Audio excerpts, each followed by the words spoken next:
त्योहार तो सारे ही मुझे बहुत पसंद हैं, लेकिन दीपावली का त्योहार मुझे सारे त्योहारों में सबसे ज़्यादा अच्छा लगता है।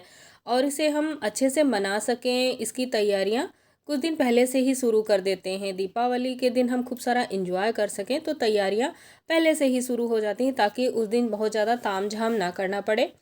तो चलिए दोस्तों, दीपावली का त्यौहार अच्छे से मना लिया है और आशा करती हूँ आप सब लोगों ने भी बहुत अच्छे से एंजॉय किया होगा। इस बार हमने झालर नहीं लगाई थी, खूब सारे दिए ही रखे थे पूरे घर में। तो इन सबको अभी मैं इकट्ठा कर लेती हूँ। Hello friends, welcome to my channel Sarita tips and blog.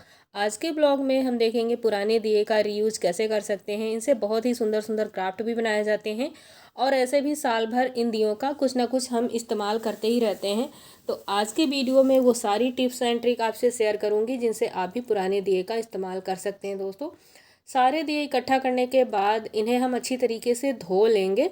मैंने पिछले साल आपसे वीडियो शेयर करी थी, उसमें मैंने बताया था कि पुराने दियों को आप कैसे अच्छे से साफ़ कर सकते हैं। तो इस बार धोने वाला जो काम है वो मैंने कर लिया है, वीडियो नहीं शूट किया है क्योंकि बहुत लंबी वीडियो हो जाती है दोस्तों। अब दियों के साथ में कैंडल भी लगाते हैं।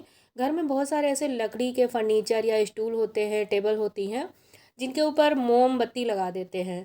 तो देखिए वो जगह ना मोम गिर जाता है। जब सारी कैंडल जल जाती है तो एक जगह मोम इकट्ठा हो जाता है। उसको खुरचने के लिए मैंने ली है स्केल। इससे ना बहुत आसानी से मोम निकल आता है और लकड़ी में कहीं भी स्क्रैच नहीं पड़ते हैं। अब यही काम अगर हम चाकू से करेंगे दोस्तों, तो लकड़ी में स्क्रैच पड़ जाते हैं। लकड़ी के ऊपर जब स्क्रैच पड़ जाती हैं तो वो सामान अच्छा नहीं लगता है देखने में। जब भी कहीं आपको मोम निकालने की आवश्यकता पड़े तो चाहे प्लास्टिक का ढक्कन भी ले सकते हैं। अब ये जो रेलिंग है या छत है, यहाँ पर निकालने के लिए हम चाकू का इस्तेमाल कर रहे हैं। और ये मोम निकालने वाला काम ना दोस्तों सुबह सुबह करिएगा ताकि अच्छी तरीके से मोम सारा का सारा निकल आए। अभी थोड़ी देर में ना धूप तेज हो जाएगी तो मोम गर्मी से पिघलने लगता है और हल्की हवा जब चलेगी तो इसके ऊपर धूल भी चिपक जाएगी, जिससे ये मोम गंदा हो जाएगा। तो आप इसे रीयूज़ नहीं कर पाएंगे क्योंकि गंदे मोम का इस्तेमाल नहीं करेंगे। अभी मोम साफ़ है, सुबह सुबह ठंडी में ये हल्का सा जम जाता है। तो जैसे ही चाकू की नोक लगाते हैं, मोम टुकड़ों में ऐसे कट करके बाहर आ जाता है और ये फर्श पे बिल्कुल भी चिपका नहीं रहता है। तो जब भी आप मोम निकालें तो सुबह के टाइम ही निकालें दोस्तों। दीपावली के दिन बच्चे भी हाथ बटाने लगते हैं तो उनकी शैतानियाँ भी साथ साथ होती रहती हैं। कुछ कैंडल्स बच्चों ने तोड़ दी थी तो उनको भी हमने इकट्ठा कर लिया है। अब ये जो बातियां हैं अध जली हुई, इनको दोस्तों पहले इकट्ठा कर लेते हैं। सारी बाती एक ही जगह पर रख लेते हैं। अब ये देखिए दोस्तों, इनमें से बहुत लंबी लंबी ये जो बड़ी बाती हैं, इन सबको अलग कर लेंगे। इन बातियों को एक कंटेनर में भरकर रख लेंगे। जब भी कहीं हमें दिया जलाने की आवश्यकता होगी तो इन बातियों का हम रीयूज़ कर लेंगे।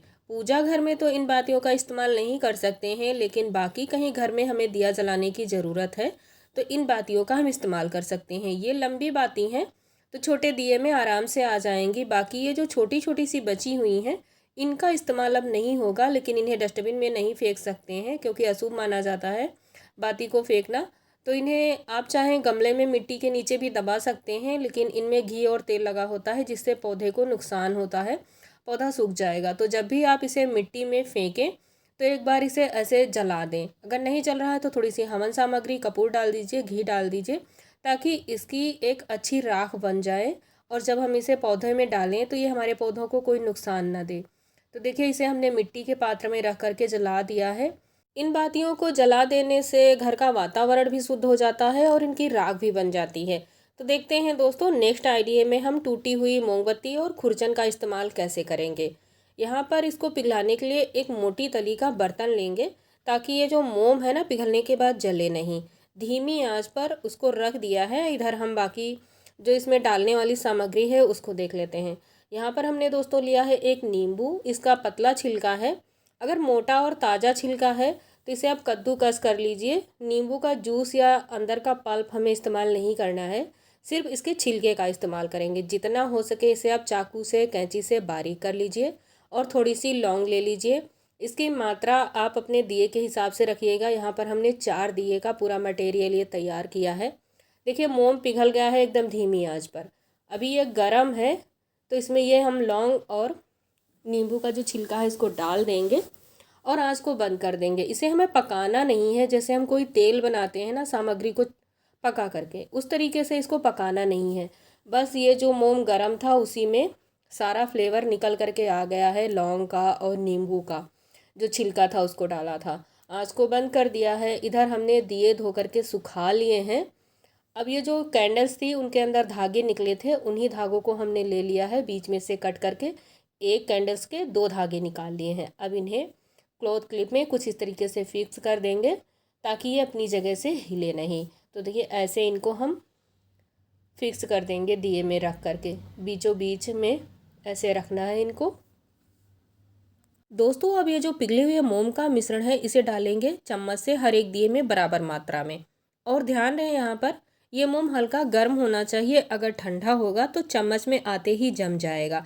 जैसे कि आप देख रहे हैं हम इन्हें दिए में डाल रहे हैं तो ये हल्का हल्का ठंडा होने के साथ साथ अपनी जगह पर सेट भी होने लगा है। तो यदि ज़्यादा ठंडा होगा तो दिए में आने से पहले ही ये बर्तन में जम जाएगा, इस बात का ज़रूर ध्यान रखिएगा। अब इसे 1-2 मिनट लगेंगे ठंडा होने में और ये हमारे खुशबूदार कैंडल से दिए बन कर के तैयार हो जाएंगे, जो कि मार्केट में बहुत महंगे मिलते हैं। तो हम घर में ही इन्हें बिना एक पैसा खर्च किए बना सकते हैं। तो लीजिए दोस्तों हमारे ये खुशबूदार कैंडल्स बन कर के तैयार हो गए हैं। अब इन्हें आप घर के किसी भी कोने में रख कर के जला सकते हैं।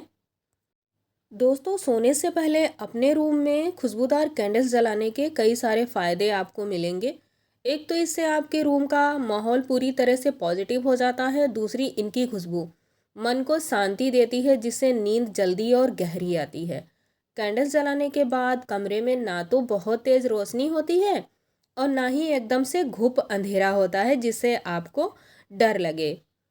और यह स्थिति मन मस्तिष्क को शांति देने के लिए बहुत ही आवश्यक होती है दोस्तों ये सुगंधित मोमबत्तियाँ तनाव को भी कम कर सकती हैं आपके। मोमबत्ती की हल्की झिलमिलाहट वाली लौ मन और शरीर को आराम देने में मदद करती है, जिससे तनाव और चिंता का स्तर कम हो जाता है। सुगंधित मोमबत्तियों की सुगंध शांति और स्थिरता की भावना को बढ़ाने में मदद करती है दोस्तों। देखिए इनको जलाने पर ना इनके अंदर जो पड़ा हुआ लौंग है और नींबू का छिलका वो भी जलने लगता है। इस दिए को मैं आपको बुझा करके दिखाती हूँ। देखिए इसमें पड़ा हुआ लौंग और नींबू का छिलका भी जलने लगता है, जिससे आपके घर का ना पूरा वातावरण शुद्ध हो जाता है। बहुत ही सुगंधित खुशबू आने लगती है आपके घर में। देखिए यहाँ पर जो हमने बातियाँ जला करके रखी थी दोस्तों, इनकी राख बन गई है। अब आप इसे पौधे में डालेंगे तो आपके पौधे को कोई भी नुकसान नहीं होगा। ये जो घी और तेल से लिपटी हुई बातियों को हम ऐसे ही मिट्टी में दबा देते हैं, उससे कई बार ना पौधा हमारा सूख जाता है, क्योंकि उसमें कीड़े लग जाते हैं या दीमक भी लग जाती है और बातियाँ ना जल्दी गलती भी नहीं है। तो इस राख को अपने पौधे में आप डाल करके ऐसे बातियों को घर से बाहर हटा सकते हैं, पर इन्हें डस्टबिन में फेंकने की गलती बिल्कुल ना करें। पूजा पाठ में चढ़ाई हुई बातियों को डस्टबिन में नहीं फेंका जाता है दोस्तों, लेकिन ऐसे आप इन्हें फेंक सकते हैं। तो चलिए देख लेते हैं नेक्स्ट आइडिया। के दिए को गर्म करके इस्तेमाल करने का नुस्खा बहुत ही पुराना और कारगर है दोस्तों।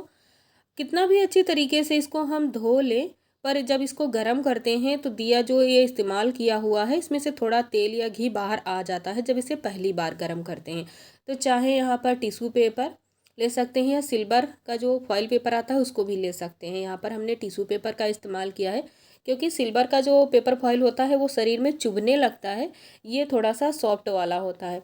इसकी जगह पर आप कपड़े का भी इस्तेमाल कर सकते हैं दोस्तों, लेकिन आपने घी या तेल जो दिए में डाला है वो देखा है ना आपने, इसमें निकला हुआ है। जब इसे गर्म करते हैं तो वो हाथों पे लग जाता है जिस जगह पर हम इसको रखते हैं।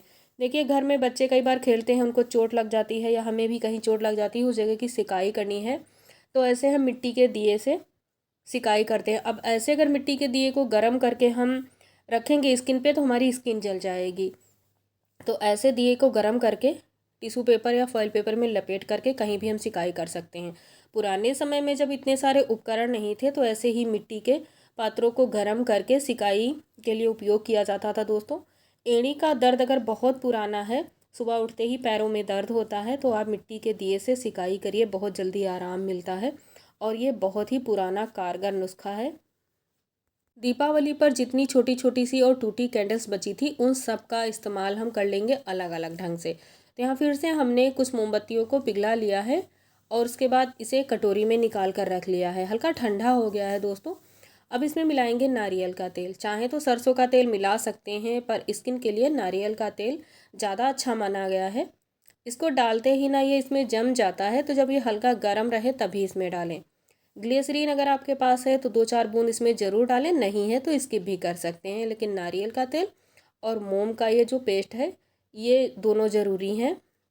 अब इसे अच्छे से मिक्स कर लेंगे, क्योंकि पूरी सर्दियों भर हम इस क्रीम का इस्तेमाल करने वाले हैं। तो इसको मिला करके एक छोटी सी डिब्बी में भर कर रख लेंगे। ये हमारी सर्दियों की क्रीम बनकर तैयार हो गई है। इसे लगाते कैसे हैं, उसके लिए हमने बेडशीट के ऊपर एक प्लास्टिक की शीट डाल दी है दोस्तों, क्योंकि इसको डालना बहुत ज़रूरी है। जब इसे इस्तेमाल करते हैं तो हमारी बेडशीट गंदी हो जाती है। उसके लिए आप चाहें तो कहीं अलग जगह पे बैठ के लगाएं, अगर बेड पे लगाते हैं तो कोई पुराना कपड़ा ज़रूर डालिएगा। पैरों में जो फटी एड़ियों की शिकायत होती है दोस्तों, सर्दियों में हर किसी को होती है। इससे छुटकारा मिलेगा। जो महंगी महंगी क्रीम हम लाते हैं उसके फ़ायदे कई बार हमको नहीं मिलते हैं और हमारे पैसे ख़राब हो जाते हैं। तो इस होम रेमेडी को एक बार ज़रूर इस्तेमाल करिएगा दोस्तों, आपकी जो दरारें हैं भर जाएंगी। हल्की ये चिपचिपी होती है, तो बेडशीट हमारी गंदी हो जाती है। उसके लिए जब भी आप इसे पैरों में इस्तेमाल करें तो पुराने मोजे ज़रूर पहन लीजिएगा दोस्तों।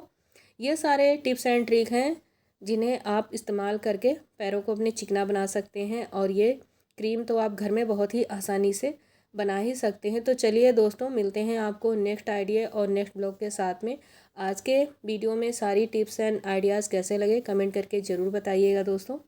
और आने वाली न्यू वीडियो को देखने के लिए चैनल को सब्सक्राइब जरूर करिएगा।